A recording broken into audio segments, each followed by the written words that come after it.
Toyota wasn't supposed to be here, at least. That's what a lot of people believed, for years. While Tesla dominated headlines and BYD expanded faster than almost anyone expected, Toyota seemed strangely quiet. Every month brought another electric vehicle announcement, another breakthrough, another prediction that the future belonged exclusively to EV. And yet, the world's largest automaker appeared to be standing still. To many observers, it looked like hesitation. To critics, it looked like a mistake. And as competitors raced ahead, one question kept getting louder. Had Toyota waited too long? At first glance, the answer seemed obvious.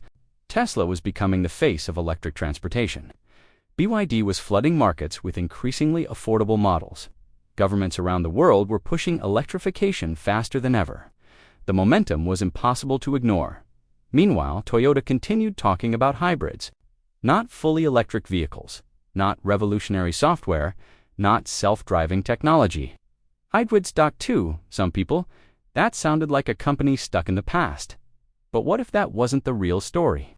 Because when you look closely, something unusual starts to appear. Toyota wasn't behaving like a company that was losing confidence. It was behaving like a company that was refusing to rush.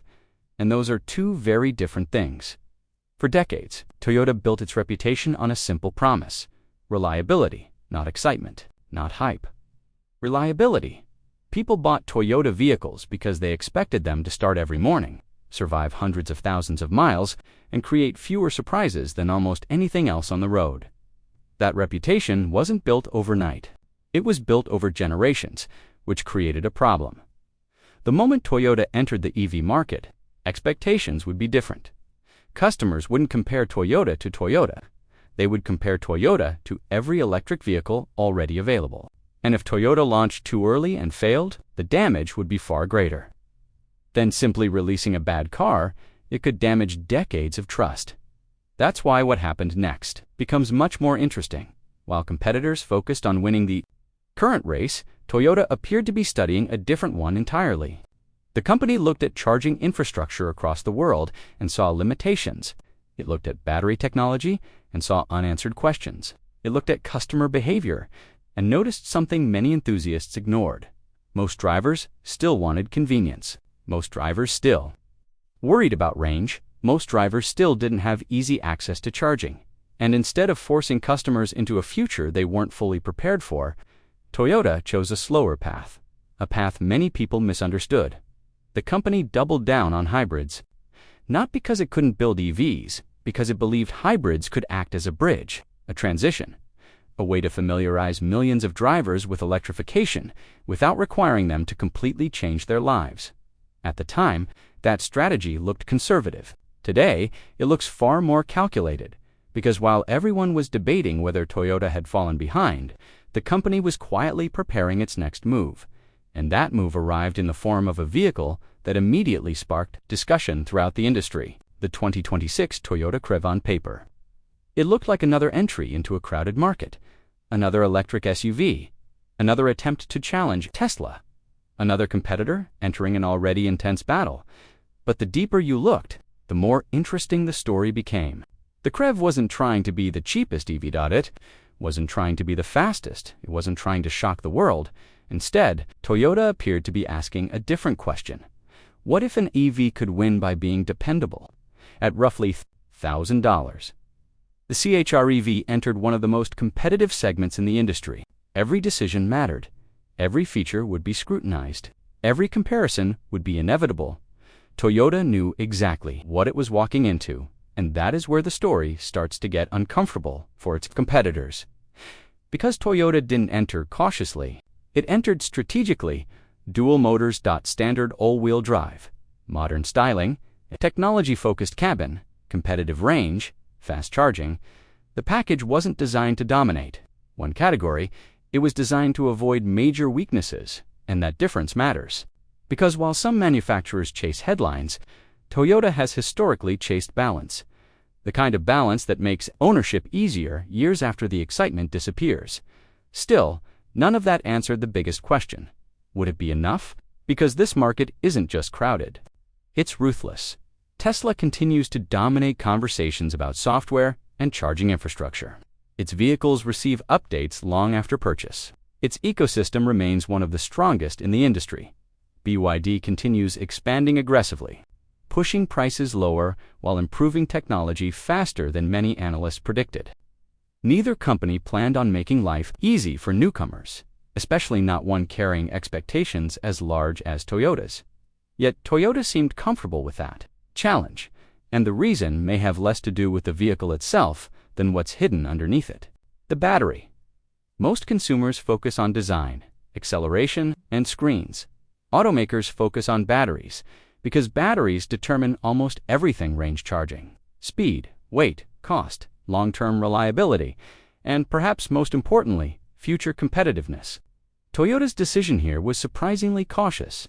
Instead of introducing an experimental battery technology, the company chose proven lithium-ion systems. At first, that sounds boring, but boring isn't always bad. In fact, boring can be incredibly valuable when reliability is the goal. Toyota wasn't trying to win a laboratory competition. It was trying to build confidence. Confidence that the vehicle would perform consistently. Confidence that owners wouldn't become test subjects. Confidence that reliability would remain part of the brand's identity. But this only matters once you see what happened next. Because while Toyota was using proven battery technology today, it was simultaneously preparing something potentially much bigger for tomorrow: solid-state batteries. For years, solid-state technology has been discussed almost like a mythical breakthrough. Faster charging, greater energy, density improved, safety potentially transformative performance. The problem is that promises are easy. Mass production is hard. Many companies have talked about revolutionary battery technology. Far fewer have actually delivered it at scale. Toyota believes it can, and if it succeeds, the implications extend far beyond one vehicle. Suddenly, the question changes. The CREV is no longer the destination, it becomes the beginning, a stepping stone toward something larger, a way of entering the market while preparing for the next phase of competition, and that's where the industry's three biggest players begin moving in completely different directions. Tesla sees the future through software. BYD sees the future through manufacturing scale and affordability. Toyota sees the future through reliability, combined with technological evolution. Three visions, three strategies. Three very different bets on what customers will value most. No one knows which approach ultimately wins, but the contrast is impossible to ignore. And despite its strengths, the CREV isn't perfect. No vehicle is. Charging speeds appear practical rather than industry-leading. Long highway trips can still expose the limitations that every EV faces.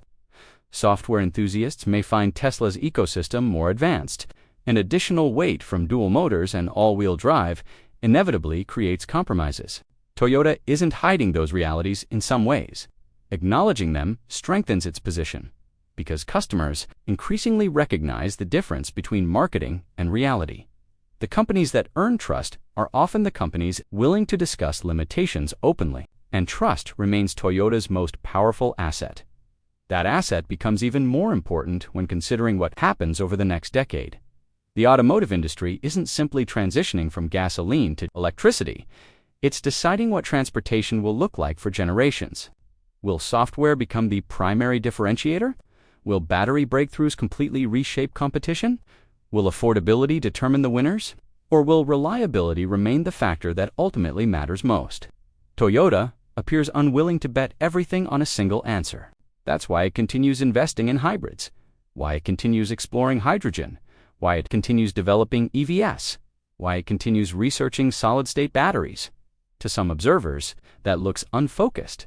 To others, it looks like insurance, a way of preparing for multiple futures simultaneously. And perhaps that's the most overlooked part of this entire story.